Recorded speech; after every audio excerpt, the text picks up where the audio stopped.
জিতের কেউ বলে বিপ্লবী কেউ বলে ডাকাত এই ছবিটা রিলিজ হয়ে বক্স অফিসে লেগে গেছে একটা বাম্পার রেসপন্স। ছবিটা হয়েছেও ভালো, অডিয়েন্স দেখছে। এটা দেখে আমি খুব খুশি। বাই দ্য ওয়ে, আমি আজকে সেকেন্ড টাইম ছবিটা যখন দেখলাম, বাইরে বৃষ্টি হচ্ছে, তারপরেও অডিয়েন্স এই পরিমাণে ছবি দেখতে এসেছে, অডিয়েন্স এরকম ভাবে এসে কথা বলছে, তখন দেখে সত্যি ভালো লাগে। এবং আমরা যেটা আশা করছিলাম জিদ্দার কামব্যাক হোক, সেটা ফাইনালি এরকম ভাবে হয়েছে, এতে আমি সত্যি খুব খুশি। এবার এই যে ছবিটা রিলিজ হওয়া, এরকম রেসপন্স পাওয়া, তারপরেও একটা প্রশ্ন থাকে, এই ছবিটা কি গেম চেঞ্জার? এবং আমি এই কদিনে, এই 3-4 দিনে কিছু আমাদের ইন্ডাস্ট্রির কিছু মানুষের এমন এমন কিছু স্টেটমেন্ট, তাছাড়াও মানুষের আরেক রকমের একটা পারসেপশন তৈরি করা এবং সেটা তৈরি করতে সাহায্য করা, এগুলোও দেখছি। তো আমার মনে হয় এই জিনিসপত্রগুলো নিয়ে আলোচনা করা দরকার রয়েছে, যে এটাতে কি ভালো হচ্ছে না খারাপ হচ্ছে। আমার প্রথমেই একটা কথা আপনাদের জিজ্ঞাসা করা, যেটার উত্তর আপনারা দেবেন, আর যদিও আমিও সেটা নিয়ে কথা বলবো, যে বিগত 5-7 বছরে আমাদের বাংলাতে আপনি খুব বেশি না 3 থেকে 4টে ভালো কমার্শিয়াল ছবির, বাংলা ভালো কমার্শিয়াল ছবির নাম বলুন। আমি আপনাদের বললাম, আপনাদের দারুণ ব্যাপকও বলতে হবে না, ভালো নাম বলুন। আমি বলছি আপনারা হিমশিম খাবেন, বলতে পারবেন না।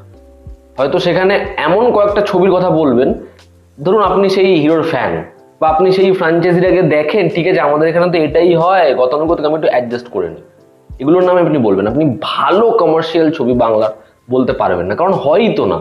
এবং যেহেতু হয় না এবং আমরা বানাতে ভুলে গেছি, আমরা তো ডিভিডি দেখে অভ্যস্ত ছিলাম, তো সেই মার্কেটটা ছোট হয়ে গেছে। এই আলোচনাটা অনেকবার অনেক বছর ধরে করে ফেলেছি, কিন্তু ভালো বাংলা মেইন স্ট্রিম ছবির উদাহরণ আপাতত আমাদের কাছে খুব কম আছে বা নেই। সেখানে আপনি হয়তো একটা বলতে পারেন বহুরূপীর কথা, এবং তারপরে আপনার মাথায় আসবে কেউ বলে বিপ্লবী কেউ বলে ডাকাত। কারণ এই দুটো ছবি আমার মনে হয় প্রপার মেইন স্ট্রিম ছবি, প্যাকেজ ভালো কাজ। কিন্তু আদারওয়াইজ আপনি বলতে পারবেন না, হিমশিম খাবেন বলতে। কিন্তু আমাদের এখানে যেটা আপনি দেখতে পাবেন সবার আগে, সেটা হচ্ছে যে আমাদের এখানে না, যদি কোনো কাজ ভালো হয়ে যায় সেটাকে প্রপারলি, সেটা নিয়ে সেলিব্রেট করা হবে না, সেটাকে উদযাপন করা হবে না। আমাদের এখানে এই জন্য একটা শ্রেণী তৈরি হয়, যারাই হচ্ছে সিনেমা বানাবে, যারাই হচ্ছে স্টার, তাদের কাজ আসলেই সবাই সাপোর্ট সাপোর্ট করবে। কিন্তু এটা সবার কাজের ক্ষেত্রে হয় না। মানে যদি কোনো স্টার সে আলাদা হয়ে যায়, ভাই তাকে এবার যেভাবে হোক তার দম বন্ধ করে দেওয়া হোক। তার কাজ নিয়ে আমরা এমনভাবেই আলোচনা করব যে এই কাজটায় তো যে ডিরেক্টর কাজ করেছে, সে কি সত্যি ভালো কাজ করেছে?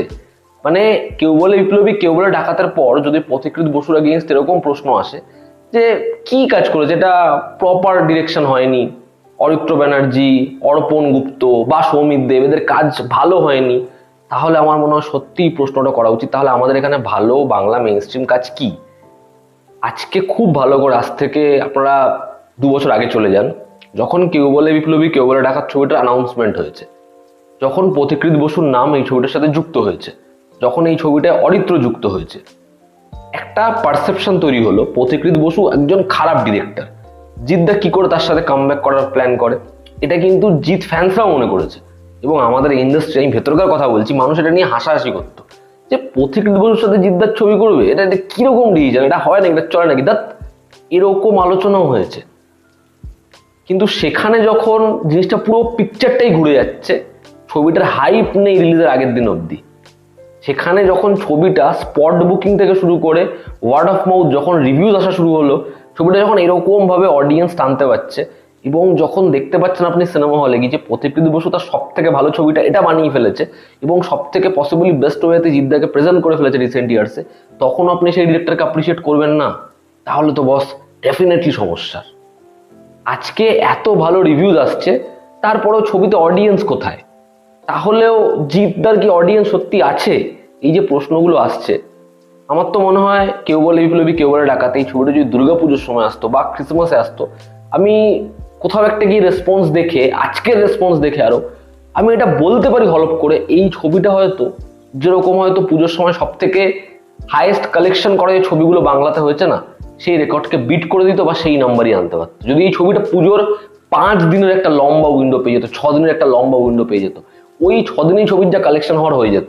এবার আপনারা যে বাংলার খুব বড় বড় কালেকশনগুলোর, সেই কালেকশন করা ছবিগুলোর কথা বলছেন, সেখানে দেখবেন ম্যাক্সিমাম ছবি হচ্ছে ফেস্টিভ রিলিজ, সেগুলো হয় দুর্গাপুজোর সময় এসছে, আর না হলে সেই ছবিগুলো হয়তো ক্রিসমাসের টাইমে আসছে।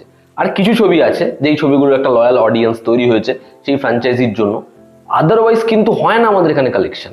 তো এই ছবিটা এসছে কখন 15ই আগস্টের সময়, এবং হিসাব মতো একটা দিনই ছবিটা হলিডে পেয়েছে, এবং ছবিটা শুক্রবারে যেরকম যে অ্যাডভান্স বুকিং, তারপরে আপনি ওয়ার্ড অফ মাউথের জন্য ছবির ইভিনিং এর নাইটের কালেকশন দেখুন, রবিবার দিনের কালেকশন দেখুন, আজকে সোমবার, আজকে ছবির হোল্ড দেখুন, তারপরেও আপনি সেই বক্স অফিস, সেই অডিয়েন্সটা যে সিনেমা হলে আসছে এটাকে মানবেন না, তাহলে তো সমস্যা। যখন এই ছবিটা অ্যানাউন্সমেন্ট হয় এবং অরিত্রর নাম যুক্ত হয়, আমি স্পেশালি অরিত্রর কথা বলছি তার কারণ আমি তো দেখেছি বিষয়বস্তুগুলো। সেই অরিত্রর নাম যখন যুক্ত হয়, কিভাবে অরিত্রকে নিয়ে ট্রোল করা হয়েছে, কিভাবে অরিত্রকে নিয়ে বারংবার বলা হয়েছে যে অরিত্র কেন এই ছবিটার সাথে যুক্ত হয়েছে। আমি তো ইভেন এটাও দেখেছি যে অরিত্রকে ফ্যান্সরা বলছে ছবিটা যেন ভালো হয়, ঠিক আছে, এটা আমার চোখে দেখা। এবার যদি এই ছবিটা আজকে খারাপ হতো তাহলে ভাবুন অরিত্র কি লেভেলের ট্রোল হতো। আমি ম্যাক্সিমাম অরিত্রর ক্ষেত্রে যখন রিভিউ করি আমি অরিত্রর নাম মেনশন করি না, তার একটাই কারণ, আমি কমেন্ট এটা বহুবার দেখেছি, এই কমেন্ট পরে যে তোমার বন্ধুর কাজ বললে তো ভালো বললে। আমার সব থেকে হাসি পায় এই কমেন্টটা, তার কারণ অরিত্রর যে কাজগুলো খারাপও লেগেছে সেই খারাপ কাজগুলোর রিভিউ আমার চ্যানেলে রয়েছে, সেই প্রত্যেকটা কাজকে আমি খুব বাজেভাবে ক্রিটিসাইজ করেছি। এবং যখন ক্রিটিসাইজ করি আমার মনে হয় অরিত্র খুব ভালো না ক্রিটিসিজম নিতে পারে, যেহেতু নিজে একজন ক্রিটিক, ও এতদিন ধরে কাজ করছে, ও কিন্তু বারবার বলে তোমার যা মনে হচ্ছে তুমি এটা নিয়ে বলো। এবং যতক্ষণ না ভিডিও পাবলিশ হয় অরিত্রর সাথে আমার কিন্তু কোনো রকম কথা হয় না। এবার এগুলো আপনারা বিশ্বাস করবেন করবেন না, এগুলো সম্পূর্ণ আপনাদের উপর আমি ছাড়লাম। অর্পণের ডায়ালগস রাইটিং, সৌমিত দেবের ডায়ালগস রাইটিং, এখানে স্ক্রিন প্লে যদিও অর্পণ অরিত্র দুজন মিলেই লিখেছে, এই ছবির স্ক্রিন প্লের মধ্যে এত কিছু রয়েছে, সেখানে যদি 2-4টে ইস্যুও থাকে সেখানে ম্যাক্সিমাম জিনিসপত্রই খুব ভালো হয়েছে। এবার সেই যে প্যাকেজটা, সেখানে এই টানা পোড়ানটা দেখেছে যেরকম ভাবে, সেটাকে এরকম ভাবে একটা ছবি সেকেন্ড হাফে ড্রামায় ঢুকে যাচ্ছে। আপনি ভাবুন একটা মেইন স্ট্রিম ছবি, একজন মেইন স্ট্রিম স্টার, তাকে সেকেন্ড হাফে পুরো ড্রামায় ঢুকিয়ে দিচ্ছে। আমি যখন রিভিউ করেছিলাম আমি ড্রামাটা নিয়ে সবার আগে কথা বলেছিলাম। একটা ছবি ওরকম ভাবে ড্রামায় কনভার্ট হচ্ছে, ছবিটার ক্লাইম্যাক্স ওরকম ড্রামা রয়েছে, সেটা লেখা এবং সেটাতে কনভিন্স হওয়া এটা কিন্তু খুব সহজ সিদ্ধান্ত নয়। তো সেটা এরা করে দেখিয়েছে, এরপরে এদেরকে আপনি অ্যাপ্রিসিয়েট করবেন না। এবং আমার সব থেকে অবাক লাগে হচ্ছে যে দেখুন একটা উদাহরণ নেই যে এরকম কাজ করলে বা এই কাজগুলো আমাদের এখানে এই পার্টিকুলার কিছু সেট অফ ওয়ার্ক রয়েছে যেগুলো বাংলা ছবিতে ওয়ার্ক করে। আপনি আমাকে একটা উদাহরণ দেখান, কেউ বলে বিপ্লবী, কেউ বলে ডাকাত, কোনটায় ফিট হয়? আমাদের এখানে কি এরকম উদাহরণ রয়েছে যে রিসেন্ট ইয়ার্সে বা বিগত 5-7 বছরে আমরা এরকম কিছু ছবি দেখেছি যেগুলো ধরুন কোনো এক স্বাধীনতা সংগ্রামীর জীবনের উপরে বেস করে বানানো এবং সেই ছবি বিশাল ওয়ার্ক করেছে? আপনি দেখুন সেই ছবিগুলোই কিন্তু খুব একটা ভালো নির্মাণও হয়নি এবং ওয়ার্কও করেনি, তাই তো হয়েছে। তারপরেও সেরকম একটা ছবি, সেরকম একটা আইডিয়াকে চুজ করা, সেরকম ভাবে জিনিসটাকে না প্রেজেন্ট করে, মানে যে পাথে হেঁটেছে সেই পাথে প্রেজেন্ট না করে নিয়ে আসা এমন ভাবে যে মাস মোড়কীকরণও থাকবে, ড্রামাটাকে আমরা আরো প্রপারলি দেখাবো, এটা আপনি আমাকে দেখান যে এই হিট ফর্মুলাগুলো এখানে হয়ে এসেছে। তো এরকম একটা পাথ এটা চুজ করেছে, তো সেটাকে আপনি অ্যাপ্রিসিয়েট করবেন না। এবং হচ্ছে এখানে আমি বলবো জিতের কথা। জিৎ এই টিমটাকে ট্রাস্ট করছে যাকে প্রত্যেকে এক প্রকার না করে দিয়েছে বা এদের আগেইনস্টে আছে, এদেরকে নিয়ে ট্রোল করছে। আমি নিজে যখন ইন্টারভিউ নিতে গেছি, আমি ইন্টারভিউর পরে দেখছি অন্য এক সাংবাদিককে জিদ্দা বলছে যে পথিকৃতের আগের কাজ ওয়ার্ক করেনি, বেশ কিছু কাজ চলেনি, সেসব সম্পর্কে সব আমি জানি। আরে ভাই, তার টিম কি রিসার্চ করছে না? তার টিম কি বসে আছে? জিদ্দার টিম কি জানে না যে এনার ছবি ওয়ার্ক করেনি, এই ছবিটা ভালো হয়নি, এই ছবিটা ভালো রেসপন্স পায়নি? সবই তো জানে। কিন্তু এই ছবিটা যখন আমি শুনি আমি ওদের ওপর ট্রাস্ট করি, এবং এই ছবিটার থেকে আপনি অন্য এক পথিকৃতকে পাবেন। আমি সাধারণত এরকম ধরনের অনেক ডায়ালগ অনেকের কাছ থেকে শুনেছি, কিন্তু সেগুলো কখনো কার্যকরী হতে দেখি না, কিন্তু এই ছবিটার ক্ষেত্রে দেখেছি হতে। তো এই লোকটার কথা যখন আমি শুনেছি পরে ভেবেছি তার মানে এই সত্যি এরকম একটা টিমকে ট্রাস্ট করেছে যাদের না কোনো হিট ট্র্যাক রয়েছে, যারা না বিশাল ক্রিটিক্যালি আঁকলেন, প্রচুর কাজ করেছে। হ্যাঁ, কিছু কাজ এদের খুব ভালো হয়েছে, যেমন দাবাড়ু বেশ ভালো হয়েছে, তবে এমনও কাজ হয়েছে যে কাজগুলো ভালো হয়নি। তো সেরকম একটা টিমকে ট্রাস্ট করেছে, এদের কোনো হিট ফর্মুলা নেই, এটা কোনো জোনে ফিট যাচ্ছে এমন কাজ না, তারপরেও ট্রাস্ট করছে, তাহলে এটাকেই তো অ্যাপ্রিসিয়েট করতে হবে। এবং হচ্ছে এখানে নন্দী মুভিজ প্রোডাকশন হাউস, যারা একটা ফেরার মতো ছবি করেছে, যেটা বেশ বেশ ভালো ছবি, এবছরের খুব ভালো বাংলা ছবি, আমি দেখে খুব প্রশংসা করেছিলাম ছবিটার। এবার সেরকম একটা প্রোডাকশন হাউস যারা এরকম ধরনের আস্তে আস্তে আস্তে আস্তে ভালো ভালো কাজ করেছে, কিছু কাজ খারাপ হয়েছে চলেনি, সেগুলো নিয়েও আমরা কথা বলেছি, বহুবার রিভিউতে বলেছি। এবার তারা একটা জিতের সাথে ছবি করছে, সেই প্রোডাকশন হাউস একটা দেবের সাথে ছবি করছে, যারা সৃজিত মুখার্জির সাথে ছবি করছে, তারাও এক্সপ্যান্ড হচ্ছে, তারাও বড় জোনে ঢোকার চেষ্টা করছে। কিন্তু তারা কখন জিতের সাথে কাজ করছে? এই যে ছবিটা করছে, এই ছবিটা কোনো হিট ডিরেক্টর, বড় ডিরেক্টর এরকম ভাবে কি করছে? করছে না কিন্তু। তো এই প্রোডাকশন হাউস যারা জিতের মতো সুপারস্টার পাচ্ছে, জিত ও নন্দী মুভিজকে চুজ করছে, যাদেরও প্রিভিয়াস কোনো খুব বড় নাম, খুব বড়ভাবে এই প্রোডাকশন হাউস দাঁড়িয়ে গেছে, এগুলো কিন্তু হয়নি। এবং আপনি যদি জিতেরই ইন্টারভিউ শোনেন বা অন্যান্য ডিরেক্টরদের ইন্টারভিউ শোনেন, তারা জিতকে বহুবার বহু গল্প পিচ করেছে, বহু কিছু রিসেন্ট টাইমস অফার করেছে, বাট জিত সেগুলো প্রত্যেকটা রিজেক্ট করেছে। তারপরে সে এরকম একটা প্রোডাকশনের সাথে আসছে, যেই প্রোডাকশন হাউস ডেফিনেটলি বড় প্রোডাকশন হাউস, ভালো প্রোডাকশন হাউস, বাট তাদের কিন্তু এরকম মেইন স্ট্রিম কাজ করার কোনো পাস্ট নেই। এরকম ডিরেক্টর, এরকম রাইটার, তাদের প্রত্যেককে সে ট্রাস্ট করছে এবং এরাও ট্রাস্ট করছে একে। তো এটা একটা যুগলবন্দি। আমি না কারো নাম নিতে চাই না, আমি চাইলে নাম নিতেই পারি, আরো আমার ভিউজ বেশি আসবে, সেটা নিয়ে আরো বেশি কথা হবে। আমি কখনো এটা করি না, ওটা করতে চাইও না। কিন্তু আপনারা মানে আমার এর আগেও বহু রিভিউ তো দেখেছেন, সেই রিভিউতে আপনি দেখবেন যে আমি যে ফ্রাস্ট্রেটেড সেটা বোঝা যায়। আমি বলে ফেলি যে ভাই যেটা বলছো ওটা দেখাও। আমাদের বাংলা ছবির ম্যাক্সিমাম প্রমোতে যেটা হয় সেটা হচ্ছে, ধরুন কাজটার মধ্যে এইটুকু ভালো মাল আছে, এইটুকু ভালো মালকে আমি ট্রেলার টিজার সব জায়গায় প্রমোশনে বলে বেরিয়েছি, আর এতটা যে ঘাপলা আছে সেটা আমি বলিনি, সেটার আমি কোনো হিন্টই দিইনি। লোককে প্রমিস করেছি এইটুকু তো দেখলে এত পাবে। এটা হচ্ছে গিমিক। বাংলার মেইন স্ট্রিম ছবিতে ভয়ানকভাবে গিমিক থাকে, ভয়ানকভাবে। এবং সেই কারণেই বাংলার বড় ছবিগুলো বেশি পরিমাণে অডিয়েন্সের বিট্রে করা হয়েছে বলে মনে হয়। অডিয়েন্স খিস্তি দেয় বড় বড় ছবিগুলো দেখে বেশি, তার কারণ বিট্রেই হয় সেই ছবিগুলো। এবার সেখানে এই ছবিটার মধ্যে এত কিছু রয়েছে, তারপরেও সেই ছবিটা কোনোভাবে গিমিক নয়, সেই ছবিটার মধ্যে একটা অনেস্টি রয়েছে। এবার এটাকে আপনি প্রেস করবেন না। খালি সাকসেস, কত টাকা কামিয়েছে, এটা থেকে ঢুকছে এই পরের পয়েন্টে। আমাদের এখানে দেখুন বাদবাকি যে কোনো জায়গায় যেটা হচ্ছে তার থেকে আমরা অনেক বেশি এগিয়ে, মানে অন্যান্য ইন্ডাস্ট্রি যেটা ভাববে আমরা সেটা আগে ভেবে ফেলি, এবং কোনটা ভাবি, খারাপটা ভাবি। আমরা বাদবাকি ইন্ডাস্ট্রিতেও, হিন্দিতেও, তামিলেও, তেলেগুতে আপনি প্রত্যেক বছর দুটো একটা করে অ্যাটলিস্ট ভালো বড় ছবি হয়েছে বলতে পারবেন। আমাদের এখানে কিন্তু সেটা বলতে পারবেন, আমি আগেই বললাম। এবার বাদবাকি প্রত্যেকটা ইন্ডাস্ট্রিতেই একটু কর্পোরেট বুকিং, ফেক নাম্বার বলা, এগুলো হয়। আমরা সেটাকে শিখলাম, আমাদের এটা প্রাইম অস্ত্র, আমাদের এটা সবার আগে করতে হবে।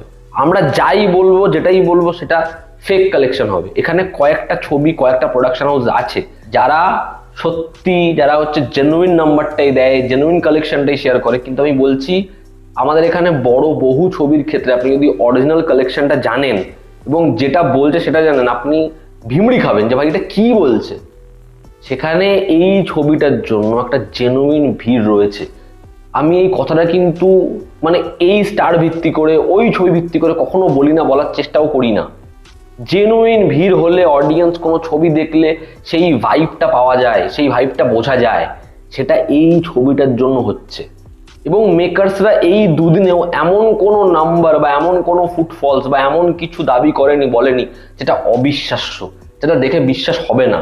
কিন্তু জেনুইন ভাবে এই ছবির জন্য অডিয়েন্সের ভিড়টা দেখা যাচ্ছে। এরপর হচ্ছে এই ছবিতে একটা স্টেটমেন্ট রয়েছে, পলিটিক্যাল একটা স্টেটমেন্ট। এবার যেহেতু এই ছবিটা যে প্রেক্ষাপটে, যেই সময় থেকে যেই সময়ের গল্প যাচ্ছে, সেটা হয়তো আমাদের বর্তমান সময় একেবারেই নয়, কিন্তু একটা পোকিং, একটা স্টেটমেন্ট, সেটাকে আন্ডারলাইন করে এমনভাবে বলা হচ্ছে সেটা আপনি শুনলে, পড়লে, দেখলে বুঝতে পারবেন যেটা কি বক্তব্য রাখছে।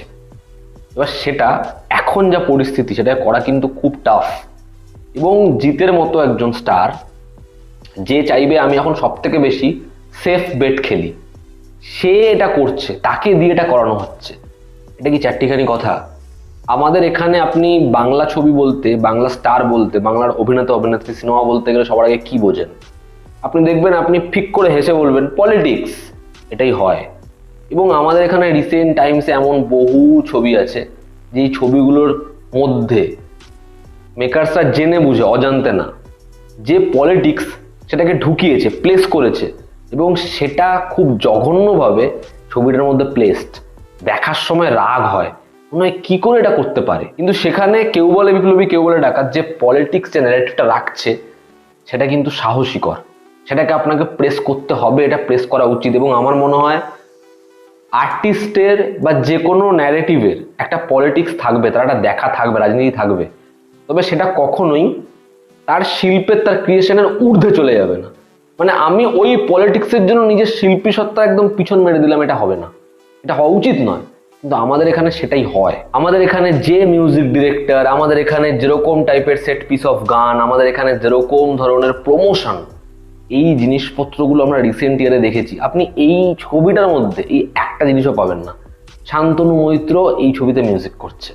এই ছবির প্রমোশনে আপনি এমন কোনো জিনিস পাবেন না যেটা দেখে আপনার মনে হবে যে ভাই এরকম জিনিসপত্র আমরা রিসেন্ট ইয়ার্সে প্রচুর পরিমাণে দেখে ফেলেছি, এবং এই যে জিনিসপত্রগুলো ঘটছে এর ফলে আবারও ওই বাদ বাড়ি আর কাম ছোটে ওরকম কিছু আমরা দেখবো। তো না, আমি এই ছবিটার ক্ষেত্রে ওরকম কিচ্ছু পাইনি, একেবারে দেখিনি। আজকে মেইন স্ট্রিম ছবিতে দেখুন, সব মেইন স্ট্রিম ছবি যে সেটা কোনো স্টেটমেন্ট দেবে, একটা হেভি কন্টেন্ট রাখবে, এমনটা সম্ভব না, এমনটা হতে হবে কেউ মাথা দিব্যি দেয়নি। কিছু ছবি আমরা এনজয়মেন্টের জন্য দেখি, সেটাও দরকার, কিন্তু যদি সেটা হয়ে যায়, মানে একটা মেইন স্ট্রিম ছবিতে একটা কন্টেন্ট আছে, একটা সে আছে, তাহলে কি হয়, অনেক বেশি অডিয়েন্স অব্দি রিচ করা যায়, যেটা সবার আগে প্রয়োজন। ঠিক আছে, তো সেটা হওয়া অনেক বেশি ওয়ার্ক করবে একটা শুধুমাত্র কন্টেন্ট ওরিয়েন্টেড ছবির থেকে। তো আজকে কেন গেম চেঞ্জার হতে পারে, কেন আজকে অডিয়েন্সের জন্য ভালো হতে পারে, কেন সিনেমার জন্য ভালো হতে পারে, কেন ব্যবসা বাড়তে পারে, সেটাই এবার বলে আমি এই ভিডিওটা শেষ করব। সেটা হচ্ছে, যদি আজকে এই ছবিটা ম্যাসিভ হিট হয়ে যায়, এই যে প্রোডাকশন হাউস নন্দী মুভিজ, তারা আজকে সাহস পাবে আরো একজন স্টারকে নিয়ে এরকম একটা বড় ছবি করার, যে ভাই মার্কেটে কি চলছে সেটা ভেবেই শুধুমাত্র পয়সা বিনিয়োগ করবো না। আজকে কনফিডেন্স পাবে জিতের মতো প্রডিউসার অ্যাক্টররা, যে না, এবার আমি আবার এমন একজন কাউকে তুলি যার ব্যাকগ্রাউন্ড নেই, কিন্তু তার গল্পটার মধ্যে পোটেনশিয়াল রয়েছে। সে হয়তো এর আগে 4টে হিট দেয়নি, কিন্তু সে এই ছবিটা হেভি বানাতে পারবে, এই ট্রাস্টটা সে করতে পারবে। কালকে যদি এই ছবিটাই হিট হয়, অরিত্র অর্পণ যাদের কোনো ফিল্মি ব্যাকগ্রাউন্ড নেই, ঠিক আছে, অর্পণ অরিত্র দুজনের বয়স তো 40-45 হয়ে যায়নি, বা এরা প্রচুর ছবিতে কাজ করে ফেলেছে, এরা অনেক বছর ধরে ইন্ডাস্ট্রির সাথে যুক্ত হয়ে রয়েছে, এমনটা তো হয়নি। আজকে অরিত্র এই জায়গাটা নিজে বানিয়েছে, অর্পণ এই জায়গাটা নিজে বানিয়েছে, সৌমিতদেব জায়গাটা নিজে বানিয়েছে। তো তারা যদি আজকে এরকম একটা সাকসেস পেয়ে যায়, কালকে কে বলতে পারে এরকম একজন রাইটার আপনি হতে পারলেন, এরকম একটা রাইটার একটা অল্প বয়সী ছেলে হতে পারতো, মেয়ে হতে পারলো, তারা এরকম একটা ছবির সাথে যুক্ত হলে, আগেও হয়েছে, এটা সব ইন্ডাস্ট্রিতে হয়। তো এরকম ছেলে মেয়েদেরকে ট্রাস্ট করা হবে যে না ভাই, এর স্ক্রিন প্লেতে দম আছে, এর ডায়লগসে দম আছে, এর গল্পে দম আছে, এটা তৈরি হবে। তো এটা তো হওয়া দরকার, এটা তো প্রত্যেকটা জায়গাতেই হয়। আমরা শ্রিঙ্ক করতে করতে এই জায়গায় চলে গেছি যে না, আমাদের এখানে যেটা হয়ে আসছে সেটাই হবে, যারা হিট দিচ্ছে তারাই দেবে, নতুন কেউ ভেঙে কিছু করতে পারবে না। যদি কোনো সুপারস্টার একটু সরে যায়, সেও আসতে পারবে না, তাকে উত্তর দেবো না, কেন এটা হবে। আজকে যখনই জিতের ছবি সুপারহিট হয়ে যাবে, এটা ভাবার কোনো দরকার নেই যে ভাই তাহলে আমাদের ছবি চলছে না, এই ছবিটার সুপারহিট হওয়াটাকে আটকাতে হবে। উল্টে এটা ভাবতে হবে যে ভাই জিতের ছবি যখন চললো, তার মানে কিন্তু তার অডিয়েন্সটা আবার সিনেমা হলে আসলো, বাংলা ছবির জন্য অডিয়েন্স আসছে, তাহলে কালকে কিন্তু আমার ছবিটাও লাগতে পারে, সেই অডিয়েন্সটা কিন্তু আবার একটা ভালো ছবি দেখার লোভে আমার ছবি দেখতেও আসতে পারে। যখন এই হাউসটা এই টাকাটা ইনভেস্ট করে রিকভার করে সুপারহিট পেয়ে গেছে, এই হাউসটা কিন্তু কাউকে না কাউকে আবার ব্যাক করবে। তো এভাবে জিনিসটা দেখতে হবে যে বাংলা ছবির অডিয়েন্স তারা সিনেমা দেখছে না, 2010-12তে যেরকম নাম্বার আসতো সেটা আসছে না, কিন্তু সেটা যদি একবার হওয়া শুরু হয়ে যায়, কারণ আমাদের ওয়েস্ট বেঙ্গল থেকে তো হিন্দি ছবি ব্যবসা করছে, আমাদের ওয়েস্ট বেঙ্গল থেকে তো কালেকশন হচ্ছে, বড় সাউথের ছবি প্যান ইন্ডিয়া রিলিজ হলে ব্যবসা করে যাচ্ছে, তাহলে এখানকার হলে ব্যবসা আছে, কিন্তু বাংলা অডিয়েন্সটা যাচ্ছে না, খুব কম নিব পরিমাণে কিছু ছবির ক্ষেত্রে যায়। তো সেটা যদি একটা বড় ছবি দিয়ে ফেরে, তাহলে সেই অডিয়েন্সটা কিন্তু ফিরবে। তো এই জিনিসপত্রগুলো না ভেবে এই কুটকাচালি জিনিসপত্রগুলো ভাবায় বেশি সময় দিলে কাজ আরো খারাপ হবে, জিনিসপত্রগুলো আরো বাজে হবে। আমি হেডটেড ছড়াতে চাই না যে এর ফ্যান্সরা রয়েছে, এরা স্যাটিসফাই হোক, ওর ফ্যান্সরা ওরা আজকে খিস্তি করুক, যখন কালকে ওদের ছবি আসবে আবার আমি ওদের সাপোর্টে কথা বলবো। আমি চাই না এটা করতে, আমি কখনো করি না এটা। আমি এটা বিশ্বাস করি ভাই, এই ছবিটাকে দেখ, ছবিটা ভালো হয়েছে সেলিব্রেট কর। খারাপ ছবি হলে তখন জিনিসপত্রগুলো খারাপ লাগে, তখন সেই ছবি নিয়ে বিশাল কথা হলে পরে অডিয়েন্স নিরাশ হলে হতাশ হলে নিজেরও খারাপ লাগে। এ ভাই ঠিক আছে, ছবিটা ওপেনিং মেরে দিয়েছে, কালেকশন ভালো হয়েছে, ঠিক আছে, কিন্তু আমার আলাদা করে খুব বেশি উন্মাদনা নেই। কিন্তু যদি ছবিটা ভালো হয় তখন মনে হয় যে না, এই ছবিটার সাথে খারাপ হলে বা এই ছবিটা না দেখলে, এই ছবিটা নিয়ে পলিটিক্স হলে এটা খারাপ, এটা ছবিটার জন্য খারাপ, সিনেমার বিজনেসের জন্য খারাপ। এবছরেরই ছবি নারী চরিত্র বেজায় জটিল অঙ্কুশের, একটা সুন্দর মেইন স্ট্রিম ছবি, একটা হাস্যরসে ভরপুর ভালো ছবি। ছবিটাকে কিন্তু ইন্ডাস্ট্রির লোকেরাও কিছুটা ছবিটার ক্ষতি করলো, ছবিটাকে চলতে দিল না, তারপরে অডিয়েন্স দেখলো না, আর কি বলা যাবে। কিন্তু আমার খারাপ লাগে এরকম একটা ছবি না চললে। তো এটা যেন বারবার না হয়, এটা বারবার যদি হয়ে যায় বা এটা যদি হতে দেওয়া হয় তাহলে মানে আর যতটুকুই বা আশার আলো রয়েছে সেটাও থাকবে না, এই আর কি।